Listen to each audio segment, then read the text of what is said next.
I have received such a good question from, let me see here, One Love.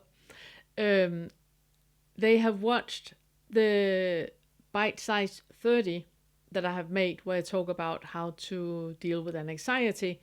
And under that, this question has been written, and I absolutely love it. So the question is, how can a thought be picked up or let be? The self is also just a conceptual thought. So how can a completely powerless thought choose to do anything? And I absolutely I love the question. I think it's such a great question. Okay. Thing is that we're talking on different levels. We're talking on two different levels. On the level you're talking at, I completely agree with you. Let me start by saying that. I completely agree.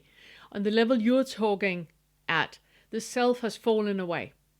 So just to get everybody on the same track, we have our sense experiences. We have the sense of sight and smell and hearing and tasting and feeling, and we have thought.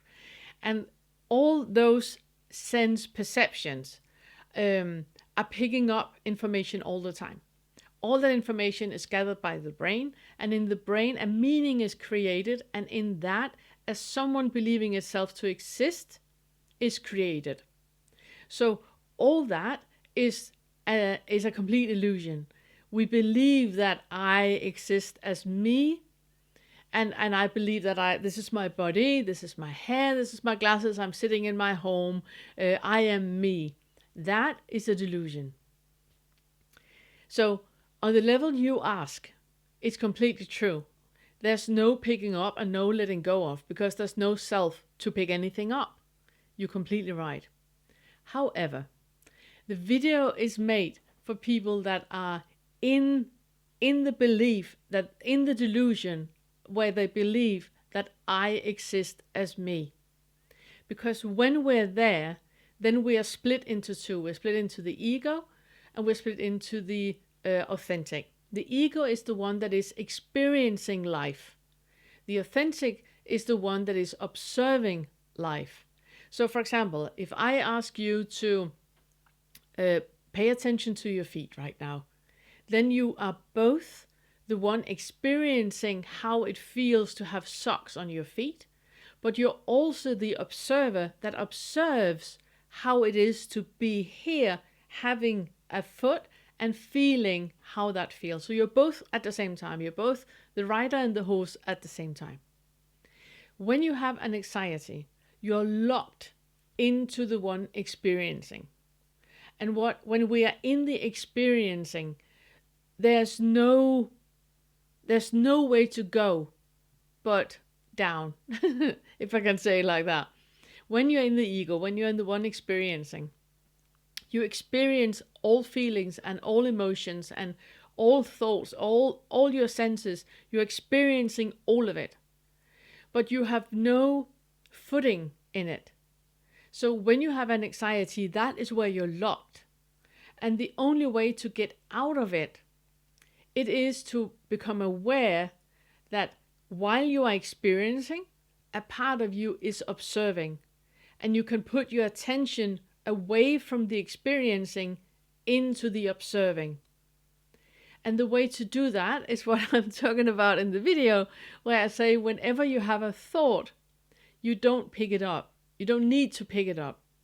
If you pick it up, then you're starting to cultivate. Let's say that I have an anxiety. It's what the video is about. It's about an anxiety. So a person has an anxiety. Their partner should have been home now.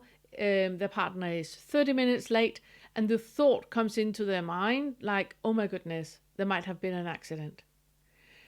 When you are in the experiencing, you feel the fear of that thought. You feel that your hands are getting clammy, the blood is leaving your face, your heart rate is going up, and you start to go in the downward spiral. When you pick it up, what I'm calling it, when you pick it up, that is when you go like, oh, he's normally not late. Maybe I should call him. Maybe I should call the police. Maybe I should. Then you pick it up and you go with it. Instead, what you can do, you can leave it be. And that is when you're moving to be from in the observing, that's when you're going from being in the experiencing into the observing. So you experience the thought, the fear coming, my partner, he's 30 minutes late. Then you can be with that thought. Just let it be. The thought comes and it will disappear. Just like if you smell a lemon, at some point you don't smell the lemon anymore. Or if you think of a lemon, at some point you don't think of the lemon anymore. The same with any other thought. That when the thought of an anxiety comes in, oh my goodness, he's late, then you can leave it be. You don't need to cultivate it. You can just leave it be and it will disappear. All of a sudden your body's going to relax and you're going to see, yeah, it's fine. He has actually been late before. It's completely fine. It's completely fine. Then you're in the observing role. And that is what the video is made for. It's for helping people out from being in the experiencing to move into the observing. And when you're in the observing, then we can start to talk about having the separate self, the illusion of a separate self, the delusion of a separate self falling away.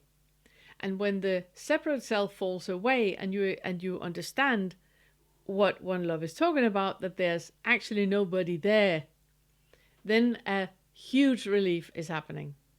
So I hope that was answering your question. So to sum it up, I completely agree with you.